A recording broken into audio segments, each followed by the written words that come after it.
So in the book of Genesis, chapter 1, verse 14 to 19, it's covering the creation of everything above us. And it says in verse 14, "And God said, let there be lights in the firmament of heaven to divide the day from the night, and let them be for signs, and for seasons, and for days and years." And then it continues.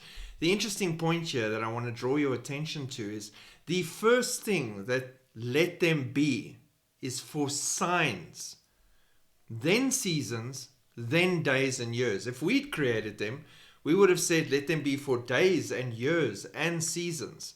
Signs wouldn't have been number one on the list. So they're obviously an important chalkboard for signs from God to the earth of impending things that are about to happen. Specifically in this case, judgment that's coming upon the whole earth. So we definitely do keep an eye on them. And if you've been watching and looking more in depth, and we could do a whole channel just on that, it really gets interesting when you start digging into stellarium and the names and the asteroids and the rocks and everything going on up there at the times they're going on, and all the different constellations and the parts they play in the message board in the sky for signs. Now, why am I saying that? The strawberry moon is coming up. The full moon in June, called the strawberry moon, because it lines up with the short season when strawberries are ready to be picked. Not because it's red or blood colored or anything else. In Europe, they also used to refer to it as the honeymoon, which takes place directly after the wedding.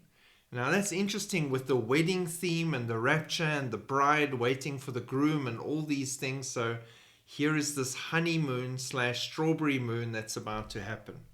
The strawberry moon is the 6th full moon of the year and the last one before the summer solstice. Number 6 again, 6 the number of man, 6 for 6,000 years for man, and then 1,000 years that the Lord will reign himself on earth. So the number 6 coming in, and the last one before the summer solstice. Maybe the last one before we're gone, before judgment begins, before the time of Jacob's trouble starts building towards a beginning. It will begin to rise in the east on June the 11th. It may appear to have an amber, gold or reddish hue nearer the horizon due to the light having to travel through the atmosphere layer. And as the moon is currently at a major lunar standstill, it means this year's strawberry / honeymoon will be the lowest full moon since 2006. And it only comes around every 18.6 years. Causing the rising and setting of the moon to happen at the most extreme northern and southernmost points. It'll be the lowest moon until 2043. So again, a must see if you can see it, but very significant in the timing in which we're seeing this honeymoon, strawberry moon sign in the sky within the next 24 hours. And then after this, the next big one that I'll be keeping my eye on is the next blood moon. There's been 2. We had one in the beginning of the year, and our next blood moon is taking place just before Rosh Hashanah. Again, let them be for signs.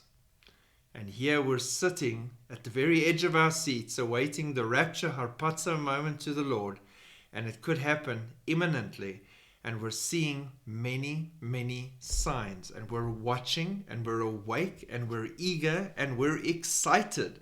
And we're encouraging one another. And we're also in awe of God's creation and how perfectly He put everything together. Shalom.